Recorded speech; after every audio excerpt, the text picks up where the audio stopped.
അപ്പോൾ ഈ പെൺകുട്ടികളെ ഇങ്ങനെ ട്രാപ്പ് ചെയ്ത് മയക്കുമരുന്നിന് കടത്തുന്നതിനും മയക്കുമരുന്ന് കച്ചവടത്തിനും വേണ്ടി ഉപയോഗിക്കുന്ന ഒരു രീതിയാണ് ഇവർക്കുള്ളത്. അപ്പോൾ വളരെ ശ്രദ്ധിക്കേണ്ട ഒരു കാര്യം, കേസിൽ പിടിച്ച പെൺകുട്ടിക്ക് ഏകദേശം 19 വയസ്സ് ഈ വർഷം ആകത്തേ ഉള്ളൂ. നവംബറിൽ 19 വയസ്സാവേ ഉള്ളൂ. അപ്പോൾ ഓണക്കാലത്ത് നടക്കുന്ന NDPS സ്പെഷ്യൽ ഡ്രൈവിൻ്റെ ഭാഗമായിട്ട് കഴിഞ്ഞ ദിവസം നടന്ന ഒരു രഹസ്യ വിവരത്തിൻ്റെ അടിസ്ഥാനത്തിൽ നടന്ന പരിശോധനയിൽ എറണാകുളം എക്സൈസ് റേഞ്ച് ഇൻസ്പെക്ടറും പാർട്ടിയും കൂടി കല്ലൂർ ഉള്ള ഒരു ആഡംബര ഹോട്ടലിൽ നിന്നും ഒരു പെങ്കൊച്ചിനെയും ഒരു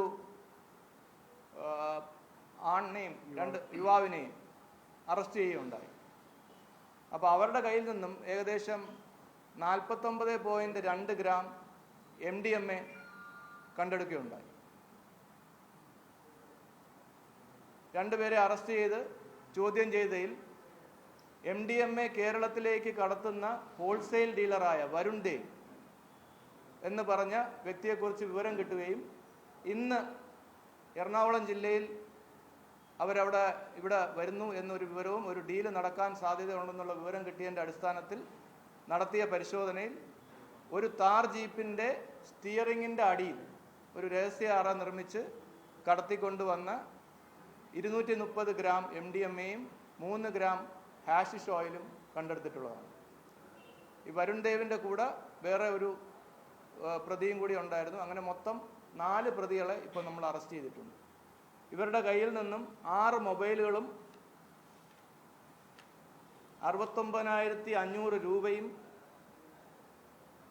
കണ്ടെടുത്തിട്ടുള്ളതാണ്. ആദ്യം അറസ്റ്റ് ചെയ്ത പ്രതി വേറെ 2 NDPS കേസിൽ മുമ്പ് അറസ്റ്റ് ചെയ്തിട്ടുള്ള ആളാണ്. അതിൽ ഒരു കേസ് കൊമേഴ്ഷ്യൽ ക്വാണ്ടിറ്റി കേസാണ്, ഒരെണ്ണം പോലീസിൻ്റെ കൊമേഴ്ഷ്യൽ ക്വാണ്ടിറ്റി കേസിൽ പ്രതിയാണ്. അപ്പോൾ പ്രതികളുടെ മോഡസ് ഓപ്പറാൻഡി എന്ന് പറയുന്നത്, ഈ വരുൺ ദേവ് എന്ന് പറയുന്ന ആളുടെ പേരിൽ വേറെ കേസുകളൊന്നുമില്ല. ഒരു 307 കേസ് ഉണ്ടെന്ന് പറയുന്നു.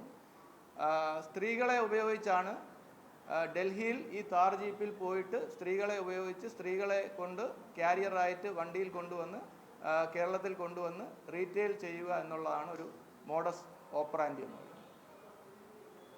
അപ്പോൾ 4 പ്രതികളുടെ ഡീറ്റെയിൽസ് നമ്മൾ എടുത്തു കഴിയുമ്പോൾ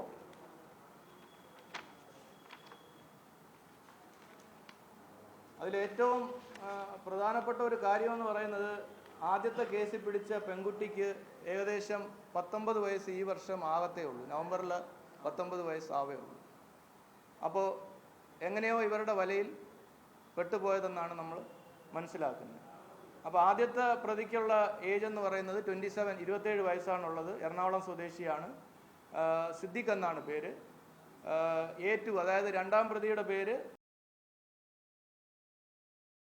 18 വയസ്സ് കഴിഞ്ഞതേ ഉള്ളൂ. +2 പഠനം കഴിഞ്ഞ് 19ലോട്ട് പോകുന്നതേ ഉള്ളൂ. ഇപ്പം +2 കഴിഞ്ഞ് പഠനം കഴിഞ്ഞ് നിൽക്കുകയാണ്. സ്വദേശം എറണാകുളം ജില്ല തന്നെയാണ്. എറണാകുളം ജില്ല പച്ചാളം ദേശത്താണ് അവരുടെ വീട്. അപ്പോൾ ഈ താറിൽ വന്ന 2 പേരും പത്തനംതിട്ട സ്വദേശികളാണ്. ഒരാളിൻ്റെ പേര് വരുൺ ദേവ്, 35 വയസ്സ്. 2ാമത്തെ ആളിൻ്റെ പേര് വിപിൻ S. കുമാർ, 30 വയസ്സ്. അപ്പോൾ ഈ പെൺകുട്ടികളെ ഇങ്ങനെ ട്രാപ്പ് ചെയ്ത് മയക്കുമരുന്നിന് കടത്തുന്നതിനും മയക്കുമരുന്ന് കച്ചവടത്തിനും വേണ്ടി ഉപയോഗിക്കുന്ന ഒരു രീതിയാണ് ഇവർക്കുള്ളത്. അപ്പോൾ വളരെ ശ്രദ്ധിക്കേണ്ട ഒരു കാര്യമാണ്. പിന്നെ ഇതിൽ ഈ കൊമേഴ്ഷ്യൽ ക്വാണ്ടിറ്റി കേസുകൾക്ക് 20 വർഷം വരെ ശിക്ഷ കിട്ടുന്നതാണ്. മിനിമം ശിക്ഷ എന്ന് പറയുന്നത് 10 വർഷവും. അപ്പോൾ ഈ കേസിൽ ശിക്ഷിക്കുകയാണെങ്കിൽ മിനിമം 10 വർഷം ശിക്ഷ കിട്ടിയിരിക്കും കൊമേഴ്ഷ്യൽ ക്വാണ്ടിറ്റി NDPS കേസിൽ. അത് മാക്സിമം 20 വർഷം വരെ പോകും. നമ്മൾ ശ്രദ്ധിക്കേണ്ട മറ്റൊരു കാര്യം എന്ന് പറയുന്ന ക്വാണ്ടിറ്റിയാണ്. സിന്തറ്റിക് മയക്കുമരുന്നിൻ്റെ ക്വാണ്ടിറ്റി എന്ന് പറയുന്ന വളരെ ചെറിയ ക്വാണ്ടിറ്റി വരെ നമുക്ക് കൊമേഴ്ഷ്യൽ ക്വാണ്ടിറ്റിയിലോട്ട് പോകും. 10 ഗ്രാമിന് മേളിൽ MDMA കൈവശം വയ്ക്കുകയാണെങ്കിൽ അത് കൊമേഴ്ഷ്യൽ ക്വാണ്ടിറ്റിയുടെ പെർവിയിൽ വരും. 2 ഗ്രാം MDMAക്ക് മേളിൽ 2 ഗ്രാം മെത്തിൻ്റെ മേളിൽ വരികയാണെങ്കിൽ അതൊരു മീഡിയം ക്വാണ്ടിറ്റി കേസിൽ വരും. അപ്പോൾ വളരെ കർക്കശമായ നിയമം ഉള്ള NDPS ആക്ടിൻ്റെ പരിധിയിൽ വരുന്നതാണ് ഇത്തരത്തിലുള്ള ഒഫൻസ്. ഇവർക്ക് ആർക്കും തന്നെ ഈ നിയമങ്ങളെക്കുറിച്ച് യാതൊരു ധാരണയും ഇല്ലാതെയാണ് ഈ പ്രവൃത്തി ചെയ്യുന്നത്.